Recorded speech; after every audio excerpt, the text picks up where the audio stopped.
আব্দুল্লাহ ইবনে রাওয়াহা মাত্র তিনি বিয়ে করেছেন, এখনো বাসর ঘরে ঢুকেন নাই, বিবির দেখেন নাই। ওই অবস্থায় খবর গেছে নবী তোমারে মদিনার মসজিদে ডাকে, বিবির চেহারা আর দেখেন নাই। এই কথা কোন না একবার বউরে দেখতে যাই, নতুন বউর চেহারাটা দেখি। গেলেন সোজা মদিনা মসজিদে, ঢুকতেই শুনতেছেন নবী কয় আমার আব্দুল্লাহ আজকের যুদ্ধের তৃতীয় সেনাপতি। এরপরে শুনতেছেন নবী কয় আমার আব্দুল্লাহ যদি শহীদ হয়ে যায় সেনাপতি হবে চতুর্থ একজন। আব্দুল্লাহ বুঝে গেছে এই যুদ্ধই তার জীবনের শেষ যুদ্ধ। নতুন বিয়ে করেছি, বিবির চেহারা দেখা হয় না। আল্লাহর নবী কয় আব্দুল্লাহ যাও, নতুন বউয়ের কাছ থেকে বিদায় নিয়ে আসো। যুদ্ধের পোশাক পইরা ঘোড়ার পিঠে সওয়ার হইয়া বাড়ির সামনে দরজার পাশে গিয়া ঘোড়া থেকে নামেন না, ডাক দিয়া কই বিবি, ও বিবি তোমার সাথে মাত্র আমার আগ্রহ হয়েছে, বিয়ে হয়েছে, তোমাকে দেখি না, তুমি আমাকে দেখো না। বিবি গো, ও বিবি তোমার হক আমি আদায় করতে পারি নাই, মাফ করে দিও। আজকের যুদ্ধে তোমার স্বামী হলো 3 নম্বর সেনাপতি। এই যুদ্ধ থেকে হয়তো আমি আর ফেরত আসবো না, কারণ আমার রাসূল আমার নামের সাথে শহীদ শব্দ লাগায় দিছে। বিবি আমাকে তুমি মাফ করে দিও। এই কথা বলতেই ভিতর থেকে বিবি আওয়াজ দিয়া কই স্বামী একটা বারের জন্য শুধু ভিতরে ঢুকো, আমি তোমার চেহারাটা একটু দেখবো, কিয়ামতের মাঠে যেন আমার স্বামীর চিনতে পারি, কিয়ামতের মাঠে যেন আমার স্বামীর চিনতে পারি, একটা বার শুধু চেহারাটা দেখবো আমার স্বামী। আব্দুল্লাহ ইবনে রাওয়াহা কয় না গো বিবি না, শুনেছি তুমি অনেক সুন্দরী, যদি তোমার মায়াবী চেহারাটা এখন আমি দেখি, যুদ্ধের ময়দানে তোমার চেহারা আমার মনে পড়লে যুদ্ধ করতে অসুবিধা হবে না গো বিবি, আমি তোমার দেখতে পারলাম না। জান্নাতে তোমার আমার পরিচয় আমার আল্লাহ করে দিব। আল্লাহ রাসূল সাল্লাল্লাহু আলাইহি ওয়াসাল্লাম জালাময়ী ভাষণ দিলেন, মুসলমানের বিজয় কোন পথে? মুসলমানের বিজয় সংখ্যার উপরে নয়, শক্তির উপরে নয়, মুসলমানের বিজয় আল্লাহর উপর। যাও, আমি রাসূল দোয়া করে দিলাম, যাও। আল্লাহ রাসূল মদিনার মসজিদে মিম্বরে বসে গেলেন, সাহাবায়ে কেরামদেরকে নবী ভাষণ দিলেন। এই ভাষণে রাসূল বলেন আজকের যুদ্ধের প্রথম সেনাপতি হবে আমার কলিজার টুকরা সন্তান পালক পুত্র যায়েদ ইবনে হারেসা। যেই যুদ্ধটা 2 লক্ষ দুশমনের মোকাবেলায়, দুনিয়ার বাস্তব চিন্তা করলে পরে মুসলমানের বিজয় অনিশ্চিত হওয়ার কোনো সম্ভাবনাই নেই। 2 লক্ষের মোকাবেলায় 4000, এটা হিসাবে মিলে না, ঠিক কিনা? কোন বিবেকবান মানুষ বিবেক দিয়ে যদি চিন্তা করে তাহলে এর সমাধান পাবে না, যেটা কিভাবে সম্ভব। কিন্তু কথা হয়েছে আল্লাহর সাথে তার হাবিবের, জোরে বলেন ঠিক কিনা? কথা হয়েছে মালিকের সাথে তার বন্ধু। আল্লাহ রাসূল সাল্লাল্লাহু আলাইহি ওয়াসাল্লাম ঘোষণা দিয়ে দিলেন, যাও। সেনাপতি কাকে করলেন? নিজের সন্তান। এই নেতারা নেতৃত্ব শিখে যাও, তোমার ফুলারে লন্ডন ফরাও, তোমার ফুলারে কানাডা ফরাও, আর গরিবের ফুলাটার হাতে পিস্তল দিয়ে রাস্তায় মার্ডার করো। এই বাঙালি, আমাগরে বলদ বাঙালি গেছে। টেলিভিশনে পর্দায় বইয়ে বইয়ে নেতারা কর্মী কিভাবে মরে দৃশ্য দেখে। যদি জিগাও তোমার ফুলা কই, কইব লন্ডন। হের ফুলা খুব নিরাপদে আছে, নেতার ফুলা নিরাপদে আছে, আর আমার আপনার ফুলা ফান্ডে রাস্তায় মেরে খাওয়াইতেছে। নেতৃত্ব আমার রাসূল শিখায় গেছে। সত্যিকারের নেতা যদি তুমি হও তাহলে তোমার ফুলারে রাস্তার আগে নামাও। আমার রাসূল বলে আজকের যুদ্ধের প্রথম সেনাপতি আমার ছেলে। আল্লাহু আকবার, জোরে বলেন। রাসূল বলে আজকের যুদ্ধের প্রথম সেনাপতি আমার ছেলে, টাটকা যুবক। একটু খেয়াল করে দেখো ইসলামে যুবকদের অবদান। টাটকা যুবক যায়েদ ইবনে হারেসা। আল্লাহ রাসূল এটা বলে শেষ দিলেন না, রাসূল বলেন আজকের যুদ্ধে আমার সন্তান যায়েদ যদি শহীদ হয় সেনাপতি হবে জাফর ইবনে আবু তালিব। রাসূল যেই কইছেন যায়েদ যদি শহীদ হয় তাহলে যায়েদের সাথে রাসূল শহীদ শব্দ লাগায় দিয়েছেন। মদিনার মসজিদের সমস্ত সাহাবায়ে কেরামের পশম খাড়ায় গেছে, সবাই বুঝে গেছেন যে এই যুদ্ধে নবীর সন্তান শহীদ হয়ে যাবে, কারণ আমার রাসূল নামের সাথে শহীদ লাগাই লিছেন। ইশারা আসমান থেকে। দ্বিতীয় সেনাপতি কাকে করলেন? আপন চাচাতো ভাইকে। একটু নেতা কারে কয় শিখে যাও, বাঙালি নেতারা নেতৃত্ব শিখো, নেতার আদর্শ শিখো, প্রকৃত নেতা কাকে বলে বুঝে যাও। প্রথম সেনাপতি সন্তান, দ্বিতীয় সেনাপতি আপন চাচাতো ভাই। জাফর ইবনে আবি তালিব, আলী রাদিয়াল্লাহু তাআলা আনহুর ভাই, নবীর চাচা আবু তালিবের সন্তান। এই দ্বিতীয় সেনাপতি জাফর ইবনে আবি তালিব ঘোষণা দেওয়ার পরে আল্লাহ রাসূল কয়, আমার জাফর যদি শহীদ হয় সেনাপতি হবে আব্দুল্লাহ ইবনে রাওয়াহা। সাথে সাথে সাহাবায়ে কেরামের পশম আবার খাড়ায় গেছে যে এত বড় সাহাবী রাসূলের কলিজার টুকরা চাচাতো ভাই, যে জাফরকে রাসূল এত মায়া করেন, যে যায়েদকে রাসূল এত মায়া করেন, সেই যায়েদও শহীদ হবে, রাসূলের চাচাতো ভাই জাফর এই যুদ্ধে শহীদ হয়ে শহীদ শব্দ লাগাই দিয়েছে। এরপরে আল্লাহ রাসূল কয় এখানেই শেষ না, রাসূল বলে আব্দুল্লাহ ইবনে রাওয়াহা যদি শহীদ হয়। এখানে সাহাবীরা বলছেন আব্দুল্লাহ ইবনে রাওয়াহা তৃতীয় সেনাপতি, যাকে রাসূল নাম ঘোষণা করেন, ইনিও এই যুদ্ধে শহীদ হয়ে যাবেন। চতুর্থ সেনাপতির নাম রাসূল বলেন, রাসূল বলেন চতুর্থ সেনাপতি মুজাহিদরা, যুদ্ধের ময়দানে মুজাহিদরা নিজেরা বৈশাই একজনকে বানাবে। রাসূল বলেন আমি তারে চিনি, নাম বলব না, কিন্তু তার উপাধি জানি, সে আল্লাহর তলোয়ার, আল্লাহু আকবার, যার উপাধি হলো সাইফুল্লাহ, আল্লাহু আকবার। এই চতুর্থ সেনাপতির হাতে ইসলামের বিজয় আসবে, এই চতুর্থ সেনাপতির হাতে এই যুদ্ধের বিজয় আসবে। রাসূল এই ঘোষণা দিয়া পাঠিয়ে দিয়েছেন, যাও যার যার বাড়ি থেকে বিদায় নিয়ে আসো। আল্লাহ রাসূল বিদায়ের কথা বলতেছেন, রাসূল সন্তানকে বলে যায়েদ যাও বিদায় নিয়ে আসো। যায়েদ কার কাছ থেকে বিদায় নিবে? মক্কায় তো যায়েদের কেউ নাই, মদিনায় তো যায়েদের কেউ নাই, যায়েদের বাড়ি তো ইয়ামেন। যায়েদ মদিনা থেকে যাবে কার কাছে? আল্লাহ রাসূলের পালক পুত্র যায়েদ, এখানে তো তার মা বাবা কেউ নেই, বিদায় নিবেন কার কাছ থেকে? বিদায় তো নিবেন রাসূলের কাছ থেকে। আল্লাহু আকবার। আমার ভাইরা বন্ধুরা, যুবক, দ্বীনের নবী, মায়ার নবী যায়েদ ইবনে হারেসাকে এত মায়া করতেন, এত আদর করতেন। আম্মা জান আয়েশা সিদ্দিকা রাদিয়াল্লাহু তাআলা আনহা বলেন, নবীজি ঘরের মধ্যে যদি কোনো জরুরি কাজে থাকতেন, তবু যদি যায়েদের আওয়াজ পাইতেন দরজার বাহিরে, রাসূল সমস্ত কাজ বাদ দিয়া ঘর থেকে আমার যায়েদ, আমার যায়েদ, আমার যায়েদ কয়ে দৌড় দিয়ে বের হয়ে যেতেন। এত মায়া, এত মায়া, কেনই বা মায়া হবে না রে যুবক? কারণ এই যায়েদ শিশুকালে হারাইছেন, মার কাছ থেকে, বাবার কাছ থেকে ডাকাতের দল অপহরণ করে যায়েদকে নিয়ে গেল। মক্কার উকাদ নামক বাজারের মধ্যে যায়েদকে উঠাইলো বিক্রি করার জন্য। আম্মা জান খাদিজাতুল কুবরা রাদিয়াল্লাহু তাআলা আনহা, ইনি যায়েদকে তিনি কিনে নিলেন।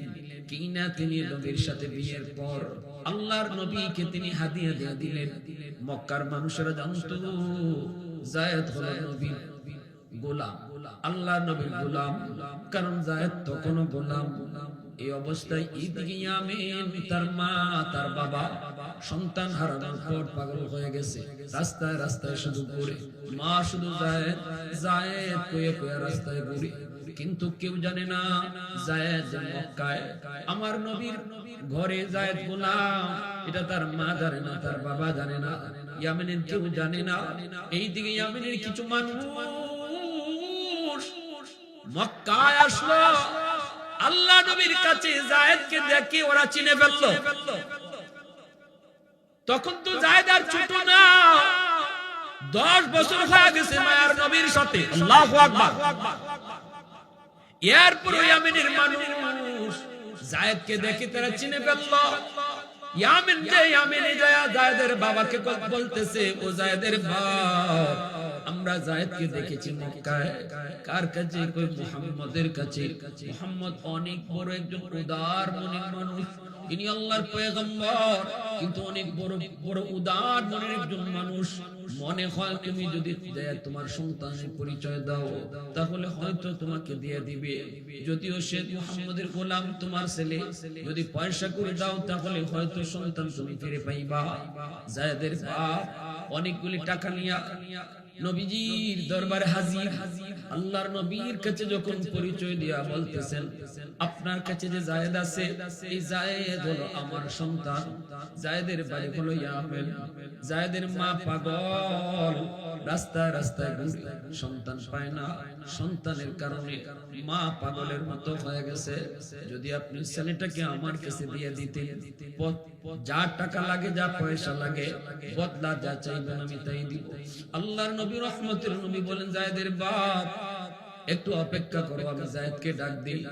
নবীজি ডাক দিলেন, পাশের রুম থেকে যায়েদ আসলেন।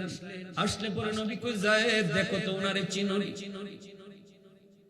বাবার দিকে তাকাইয়া যায়েদ চিনে ফেলেছেন, ইনি আমার হারানো বাবা। হারানো বাবা, বাবাও চিনে ফেলেছে এই সন্তান আমার হারানো যায়েদ। আল্লাহু আকবার। দৌড় দিয়া বাবার বুকে জড়ায় ধরল। বাপ ছেলের মিলন, হারানো সন্তান বাবা যখন ফিরে পায় তখন জানে ওই বাবার আনন্দ কি পরিমাণ। কোলে নিয়ে বুকে নিয়ে চুমু খায়, ছেলেও বাবাকে বুকে জড়ায় কান্দে। আল্লাহ নবী দৃশ্য দেখে নবীর চোখ দিয়ে দর দর করে পানি পড়ে। নবী কো, মালিক আমার যায়েদ তো আব্বাকে ডাক দিতে পারছে, কিন্তু আমি নবী তো জীবনে আব্বা ডাক দিতে পারি নাই। জন্মের আগেই নবী বাবা হারাইছেন। আব্বু ডাকের ভিতরে কত মজা আমার নবী তা জানেন না রে যুবক। এজন্য বাবা ছেলের বাবা ছেলের মধুর কোন মুহূর্ত নবীজি দেখলেই চোখ দিয়ে পানি পড়তো, নবীজি কাঁদতেন। আজ যদি আমার আব্বা দুনিয়ায় থাকতো, আমাকেও তো এইভাবে বাবা মায়া করতো, আদর করতো। কারণ সন্তান যত বড়ই হোক না কেন, বাপ মার কাছে কোনদিন সন্তান বড় হয় না। আল্লাহ নবী এবার কই, যায়েদ তোমার আব্বা এসেছে তোমাকে নিয়ে যাওয়ার জন্য। যায়েদ আমি কোনো বদলা নিব না, আমি কোনো বিনিময় নিব না। তুমি যদি তোমার আব্বার সাথে তোমার আম্মার কাছে যেতে চাও যেতে পারো, নির্দ্বিধায় যেতে পারো। আমি নবী তোমাকে অনুমতি দিলাম, তুমি চলে যাও।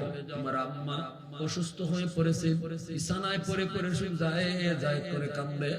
যাও যায়েদ, তুমি যদি যেতে চাও আমি রাসূল তোমাকে দিয়ে দেব, কিন্তু আর যদি যেতে না চাও, আমি নবীর কাছে তুমি থাকতে চাও, আমি সারা জীবন তোমাকে বুকে আগলায়া রাখবো। এই দুইটা অপশন যখন মায়ের নবী যায়েদকে দিলেন, যায়েদ তখন মাথাটা নিচের দিকে দিয়ে দিয়েছেন। এখন সিদ্ধান্ত দিবেন কি, বাপ মার কাছে যাবেন নাকি নবীর কাছে থাকবেন? এইদিকে বাবা তাকায় রয়েছে ছেলের দিকে, বাবার চোখ দিয়ে দর দর করে পানি পড়ে, ছেলেও তো কাঁদে।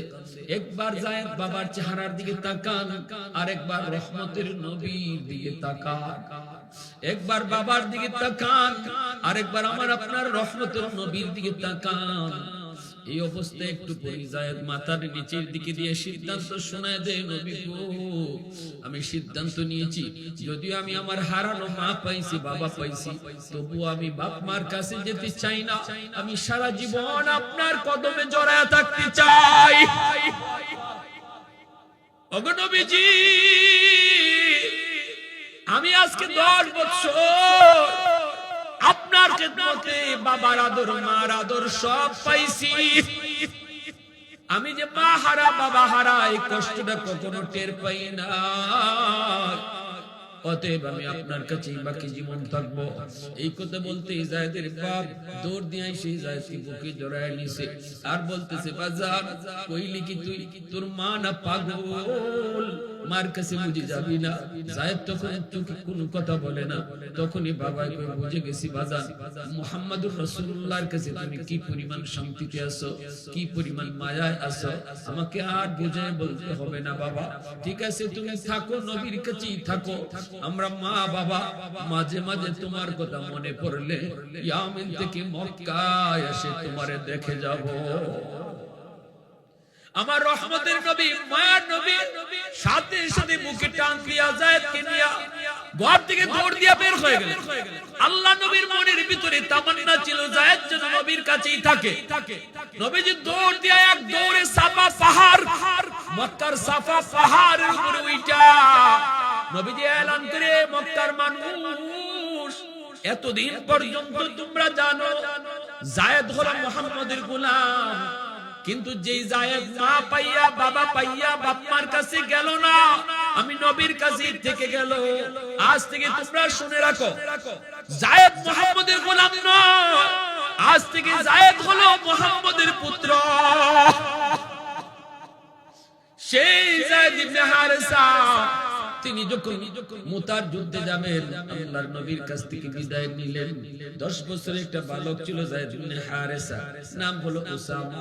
উসামার কাছ থেকে বাবা বিদায় নিতেছে, বাবা উসামা বিদায় দাও, জান্নাতে আল্লাহর তোমার আমার দেখা করাবে। বাজান আব্বু যাই, যুদ্ধে যাই, হয়তো এই যুদ্ধ থেকে বাবা ফিরত আসবো না।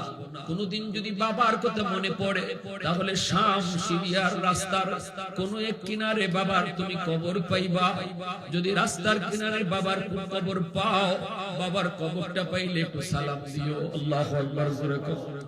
এই বইলা উসামার চোখের পানি মুইসা যায়েদ যুদ্ধের ময়দানে রণাঙ্গনে তিনি রওনা দিয়ে দিলেন।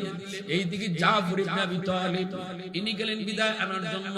ঘরের ভিতরে যেয়ে দেখেন বিবি সাহেব কোরআন তেলাওয়াত করতেছে, আর দুইটা অবুঝ বাচ্চা মার পাশে বসে বসে কোরআন তেলাওয়াত শুনতেছে। জাফর ইবনে আবি তালিব ঘরের ভিতরে ঢুকে সালাম দিয়ে বলতেছে, বিবি গো, অল্প সময়ের জন্য একটু কোরআন তেলাওয়াত তুমি বন্ধ করো। বিবি কোরআন তেলাওয়াত বন্ধ করলে পরে জাফর বলতেছে, বিবি একটু অনুমতি দাও, আমার নবী আজকের যুদ্ধে আমাকে দ্বিতীয় সেনাপতি ঘোষণা করেছেন, আমি এখন যুদ্ধে যাব, বিদায় দাও, বিদায় দাও। এই কথা বলতেই বিবি সাহেব কই, স্বামী গো, আমি একটু মুনাজাত করি, আপনি আমার সাথে আমিন বললেন, কারণ আমি আমার নবীর জবানে শুনেছি যুদ্ধে যাবার আগে যদি মুনাজাত করা হয়, এই মুনাজাত আল্লাহর দরবারে কবুল হয়। দুইটা অবুঝ বাচ্চা মার সাথে বাবার সাথে হাত উঠায় দিল। মা বাবা ঘরের ভিতরে যা আমল করে সন্তানও সে আমল শিখে। মা যদি ঘরে নামাজ পড়ে সন্তান নামাজি হয়, বাবা যদি ঘরে নামাজ পড়ে সন্তান নামাজি হয়, মা যদি ঘরের ভিতরে পর্দা করে সন্তান শিশুকাল থেকে পর্দা শিখে যায়। এ যুবক, মা বাবার সাথে দুইটা অবুঝ বাচ্চা হাত উঠায় দিল। এইবার মা দোয়া করে আর বাবা আমিন কয়, সাথে সাথে দুটোটা বাচ্চা আমিন কয়, আর কয়, মালিক এই যুদ্ধে তুমি মুসলমানদেরকে বিজয় দিও। আল্লাহু আকবার। জাফর ইবনে আবি তালিব কয় আমিন। দ্বিতীয় দোয়াটা করছে, আল্লাহ এই যুদ্ধে তুমি মুসলমানদের শক্তি সাহস তুমি বাড়ায় দিও। জাফর কয় আমিন। তৃতীয় দোয়াটা বিবি করতেছে, আল্লাহ আমার দুইটা অবুঝ বাচ্চা এখনো বুঝে না, আল্লাহ আমার স্বামীরে তুমি জীবিত গাজী বানায় ফেরত দিও। আমার দুইটা অবুঝ বাচ্চার মুখের দিকে তাকাইয়া আল্লাহ আমার স্বামীরে যুদ্ধের ময়দান থেকে তুমি জীবিত গাজী বানায় ফেরত দিও। এই কথাটা বলতেই জাফর আর আমিন বললেন না। আমিন আর বলেন নাই, তলোয়ারের বাট দিয়া বিবির হাতটা আস্তে করে নামায় দিলেন। নামায় কই, বিবি এমন দোয়া কইরো না, কারণ আমার নামের সাথে রাসূল শহীদ শব্দ লাগায় দিছে। ওগো বিবি, এই যুদ্ধ থেকে আমি জীবিত ফেরত আসবো না। আমি চাইছিলাম না এই কথাটা তোমারে কইবো, কিন্তু বিবি কই তোমার এই দোয়াটা কবুল হবে না। কিয়ামতের ময়দানে জান্নাতে তোমার সাথে আমার সন্তানের সাথে সাক্ষাৎ হবে। আব্দুল্লাহ ইবনে রাওয়াহা মাত্র বিয়ে করেছেন, বাসর করে এখনো ঢুকেন নাই। এ যুবক, ওই মুসলিম যুবক সাহাবীদের সেই অবদানের কারণে জাফরের ওই দুইটা অবুঝ বাচ্চার কুরবানি চোখের সামনে বাবা জিহাদে যায়। এই কুরবানির কারণে আজ পর্যন্ত আমরা ইসলাম পাইছি। ঠিক কি রাসূল খাও, আজও পর্যন্ত জমিনে ইসলাম টিকে আছে যুবকদের অবদানের কারণে। আব্দুল্লাহ ইবনে রাওয়াহা মাত্র তিনি বিয়ে করেছেন, এখনো বাসর ঘরে ঢুকেন নাই, বিবির দেখেন নাই। ওই অবস্থায় খবর গেছে নবী তোমারে মদিনার মসজিদে ডাকে, বিবির চেহারা দেখেন নাই। এই কথা কোন না একবার বউরে দেখতে যাই, নতুন বউর চেহারাটা দেখি। গেলেন সোজা মদিনা মসজিদে, ঢুকতেই শুনতেছেন নবী কয় আমার আব্দুল্লাহ আজকের যুদ্ধের তৃতীয় সেনাপতি। এরপরে শুনতেছেন নবী কয় আমার আব্দুল্লাহ যদি শহীদ হয়ে যায় সেনাপতি হবে চতুর্থ একজন। আব্দুল্লাহ বুঝে গেছে এই যুদ্ধই তার জীবনের শেষ যুদ্ধ। নতুন বিয়ে করেছি, বিবির চেহারা দেখা হয় না। আল্লাহর নবী কয় আব্দুল্লাহ যাও, নতুন বউয়ের কাছ থেকে বিদায় নিয়ে আসো। যুদ্ধের পোশাক পইরা ঘোড়ার পিঠে সওয়ার হইয়া বাড়ির সামনে দরজার পাশে গিয়া ঘোড়া থেকে নামেন না, ডাক দিয়া কই বিবি, ও বিবি তোমার সাথে মাত্র আমার আগ্রহ হয়েছে, বিয়ে হয়েছে, তোমাকে দেখি না, তুমি আমাকে দেখো না। বিবি গো, ও বিবি তোমার হক আমি আদায় করতে পারি নাই, মাফ করে দিও। আজকের যুদ্ধে তোমার স্বামী হলো 3 নম্বর সেনাপতি।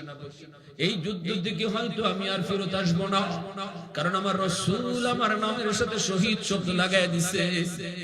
বিবি আমাকে তুমি মাফ করে দিও। এই কথা বলতেই ভিতর থেকে বিবি আওয়াজ দেয়া কই স্বামী একটা বারের জন্য শুধু ভিতরে ঢুকো, আমি তোমার চেহারাটা একটু দেখবো।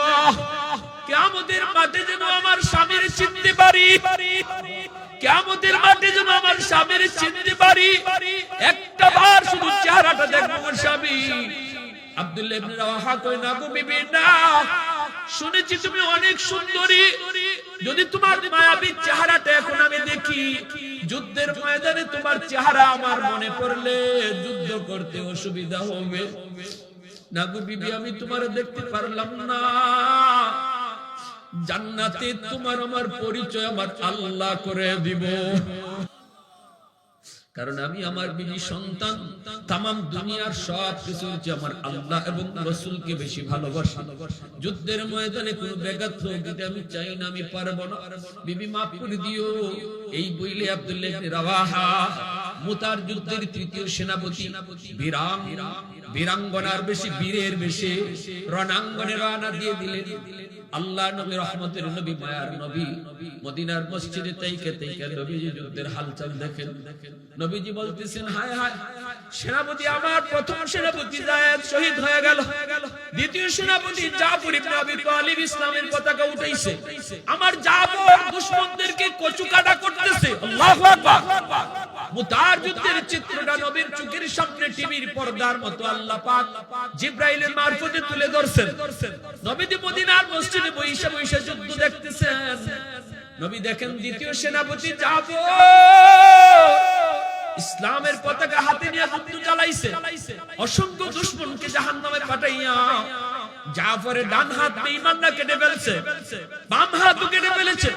নবী মদিনায় যারা অসুস্থ সাহাবী, আহত সাহাবী, বয়স্ক সাহাবী, এদেরকে নিয়ে নবী বলতেছে আমার জাফরের দুটো হাত বেঈমানরা কেটে ফেলেছে। নবীজির চোখ থেকে যখন পানি পড়ে তখনই আল্লাহ জিবরাইলকে পাঠিয়ে দিয়েছে, বন্ধু কাঁদো কেন? রাসূলকে আমার জাফরের দুইটা অবুঝ বাচ্চার কথা মনে পড়ে কাঁদতেছে। আল্লাহর পাক রব্বুল আলামিন কয় দোস্ত কাঁদো না, যেই জাফর দুইটা হাত দ্বীনের জন্য দিয়ে দিছে আমি আল্লাহ জান্নাতে তারে দুইটা পাখা লাগায় দিব। এই দুই হাতের বদলে দুইটা পাখা দুই দিকে লাগাই দিব, সে এই পাখা দিয়ে জান্নাতের যে কোনো জায়গায় উড়ে বেড়াবে। সেই দিন থেকে জাফরের উপাধি হয়েছে জাফরে তৈয়ার, উড়ন্ত জাফর। আল্লাহ নবী বলেন আমার জাফরের কাছ থেকে দেহটাও মাটিতে পড়ে গেল, জাফর শহীদ হয়ে গেছে, কিন্তু ইসলামের পতাকা কামড় থেকে ছাড়ে না, ইসলামের পতাকা কামড় দিয়ে ধরে রাখছে। তৃতীয় সেনাপতি আব্দুল্লাহ ইবনে রাওয়াহা ওই পতাকা ধরে টানে, কিন্তু জাফর কামড় ছাড়েন না। আল্লাহ নবীর সাহাবী আব্দুল্লাহ ইবনে রাওয়াহা ডাক দিয়া কয় জাফর আমি আব্দুল্লাহ তোমার কাছ থেকে পতাকা নিতেছি, যারে রাসূল তোমার পুরো সেনাপতি ঘোষণা করেছে। এই কথা কোয়ার পর এই মরা দেহটা এই কামড় ছায়া দিছে। আল্লাহু আকবার করে খাও। আব্দুল্লাহ ইবনে রাওয়াহার হাতে ইসলামের পতাকা, ইনিও যুদ্ধ করে করে শহীদ হয়ে গেলেন। এরপরে আল্লাহ রাসূল কয় এইবার চতুর্থ সেনাপতি মুসলমানরা বানাইছে খালিদ বিন ওয়ালিদ রাদিয়াল্লাহু তাআলা আনহু। সেই খালিদ বিন ওয়ালিদ যার হাতে রাসূল বলেছিলেন মুতার যুদ্ধের বিজয় আসবে, খালিদ বিন ওয়ালিদ রাদিয়াল্লাহু তাআলা আনহু ইসলামের পতাকা হাতে নিয়ে যুদ্ধ চালিয়ে দিলেন। বুখারী শরীফ জিলদে সানি কিতাবুল মাগাজি ইমাম বুখারী রাহমাতুল্লাহ আলাইহি বলেন এই মুতার যুদ্ধে খালিদ বিন ওয়ালিদের হাতে 9টা তলোয়ার ভাঙছে। খালিদ বিন ওয়ালিদ বলেন আমি এক একটা তলোয়ার গুরানি দেই, আমার একবার গুরানিতে শত শত দুশমনের কল্লা জমিনে পড়ে। খালিদ বিন ওয়ালিদের তলোয়ারটারে আল্লাহ পাক 100-150 হাত লম্বা বানায় দিয়েছেন। খালিদ বিন ওয়ালিদের হাতে 9টা তলোয়ার ভাঙছে মুতার যুদ্ধে, ঐতিহাসিক বিজয় ছিনিয়ে আনলেন। আল্লাহ পাক রব্বুল আলামিন ইসলামের ইতিহাসে নজির রাখলেন। এর অর্থ হলো 2 লক্ষ দুশমনের মোকাবেলায় মাত্র 3 থেকে 4 হাজার মুজাহিদদের বিজয়। ইসলামের ইতিহাসে আল্লাহ পাক আবারো মুসলমান আমাদেরকে আল্লাহ জানাইলেন কিয়ামত পর্যন্ত মুসলমান যুদ্ধ করবা দুশমনের সাথে, এদের সৈন্য কেমন অস্ত্র কেমন দেখবা না, শুধু একটাই দেখবা আমি আল্লাহ তোমার উপর খুশি আছি কিনা। আমি আল্লাহ যদি তোমার উপর খুশি থাকি, আমি যদি তোমার সাথে থাকি, America super power, Russia super power, চীন সুপার পাওয়ার, সমস্ত সুপার পাওয়ার তোমার সামনে পানি খাবে। তাহলে সাথে রাখবো কারে? একটু জোরে কও কারে? ঐতিহাসিক বিজয় আসলো এই যুবকদের অবদানের কারণে। কত শত শত ঘটনা ইসলামে এমন পড়ে আছে, আজও পর্যন্ত বাংলার সীমানা পর্যন্ত পেরিয়ে এসেছে ইসলাম। ওই সকল মুজাহিদদের কুরবানির কারণে 1.25 লক্ষ নবী, 1.25 লক্ষ সাহাবী, নবীর সংখ্যার সাথে সাহাবীর সংখ্যার মিল, কিন্তু 1.25 লক্ষ সাহাবায়ে কেরামের ভিতরে 10,000 সাহাবীদের কবর মক্কা মদিনায় আছে, বাকি 1 লাখের উপর সাহাবীদের কবর পৃথিবীর বিভিন্ন দেশ দেশান্তরে ছড়ায় ছিটায় আছে। শুধু ইসলামের জন্য তারা রওনা দিয়েছেন, জীবন দিয়েছেন, যুদ্ধ করেছেন, যেখানে শহীদ হয়েছেন সেখানে কবর হয়ে গেছে, আর বিবি বাচ্চার কাছে আসা হয় নাই। এমন 1 লক্ষর উপরে সাহাবায়ে কেরামের কবর তাদের নিজ দেশে হয় নাই, কারো আফ্রিকায়, কারো ইউরোপে, কারো চীনে, বিভিন্ন জায়গায়, কারো ভারতে, বিভিন্ন জায়গায় ছড়ায় ছিটায় আছে। প্যারে হাজিরিন, এজন্য যুবক, আজ তোমার কারণে আমার কারণে যদি ইসলামের ক্ষতি হয়, তাহলে বলো কিয়ামতের ময়দানে আল্লাহ যদি জাফর ইবনে আবি তালিবের সামনে তোমাকে দাঁড় করায়, আমাকে দাঁড় করায়, মুখ দেখাইবা কি কইবা? বলো, জাফরের 2টা এতিম বাচ্চার সামনে যদি আল্লাহ তোমারে আমারে দাঁড় করায় আর দাঁড়ায় করায়, কয় বান্দা বল যে ইসলাম আমার সাহাবীদের রক্তের দ্বারা তোর কাছে পৌঁছছিল, এই ইসলামের কদ্দুর উপকার করছো আর কদ্দুর ক্ষতি করছো, একটু মুখ দেখাও আমার জাফরের 2টা বাচ্চার সামনে। কেমন করে মুখ দেখাবো? আজ আমি আমার নমুনা, রাসূলের নমুনা ধরতে পারলাম না, আজ আমি আমার নবীর আদর্শবান হতে পারলাম না, আজ আমার মসজিদে পাওয়া যায় না, আমাকে আজ রমজানে রোজা রাখতে পাওয়া যায় না, আমার সিরত সুরত দেখলে নবীর উম্মতকে বোঝা যায় না, জবাব দেব কি? জবাব দেব কি সেই সকল সাহাবায়ে কেরামের সামনে? আল্লাহ আমাদেরকে এইটুকু বুঝ অন্তরে রাখবার তৌফিক দান করুন। পবিত্র রমজান মাস আসতেছে, 30টা রোজা পাক্কা ইরাদা কার কার রাখবার একটু হাত উঠে আল্লাহকে দেন। আল্লাহ তুমি কবুল করো, সবাই বলে আমিন, আরো জোরে করো আমিন। পরিশেষে আজকের মাহফিলকে আল্লাহ কবুল করেন, আলামিন সংস্থাকে আল্লাহ কবুল করেন। ওয়া আখির দাওয়ানা